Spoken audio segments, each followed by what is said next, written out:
અત્યારે બે વડી ઋતુ છે એટલા માટે લોકોની તબિયત બગડી રહી છે. કોઈને શરદી થાય છે, કોઈને ઉધરસ આવે છે.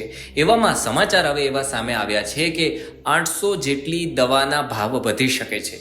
દવાના ભાવ શા માટે વધવાના છે, મોંઘી કેમ દવા થવાની છે, કઈ દવા મોંઘી થવાની છે, એના વિશે આ વિડીયોમાં વિસ્તારથી વાત કરીએ.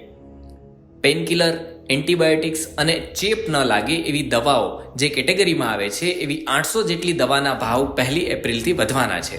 જે દવાઓની કિંમત વધવાની છે એ નેશનલ લિસ્ટ ઓફ એસેન્શિયલ મેડિસિનની યાદીમાં આવે છે. સામાન્ય રીતના શેડ્યુલ ડ્રગ્સની કેટેગરીમાં જેવી દવા આવે છે એનો વર્ષમાં એકવાર ભાવ વધારો થતો હોય છે અને હવે ભાવ વધારો કરી દેવામાં આવ્યો છે.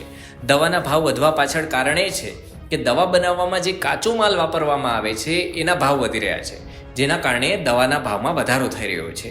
દવા બનાવવા માટે જે કાચા માલનો ઉપયોગ કરવામાં આવે છે એના ભાવમાં 15%થી 130% જેટલો વધારો થયો છે અને દવા બનાવતી કંપનીઓએ ભાવ વધારાનો આ માટે જ નિર્ણય કર્યો છે. પેરાસિટામોલ જે દવા બને છે એમાં જે વસ્તુનો ઉપયોગ કરવામાં આવે છે એના ભાવમાં પણ 100%થી વધારે વધારો થયો છે, જેના કારણે પેરાસિટામોલનો પણ ભાવ વધવાનો છે. આ સિવાય ગ્લિસરીન, પ્રાયોલિન, ગ્લાયકોલ બનાવવામાં જે ટીપાનો ઉપયોગ કરવામાં આવે છે એના ભાવમાં પણ 80%થી 250%નો વધારો થયો છે, જેના કારણે દવાઓના ભાવ વધવાના છે.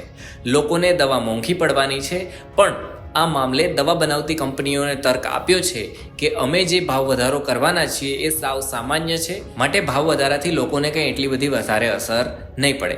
જો તમે વિટામિન કે મિનરલ્સની દવા પણ લેતા હો તો તમારે એ વાતનું ધ્યાન રાખવું પડશે કે હવે એના ભાવ પણ વધવાના છે. આ સિવાય સ્ટીરોઇડ્સના ભાવ પણ વધવાના છે અને આ ભાવ વધારો 1 એપ્રિલથી લાગુ કરી દેવામાં આવશે.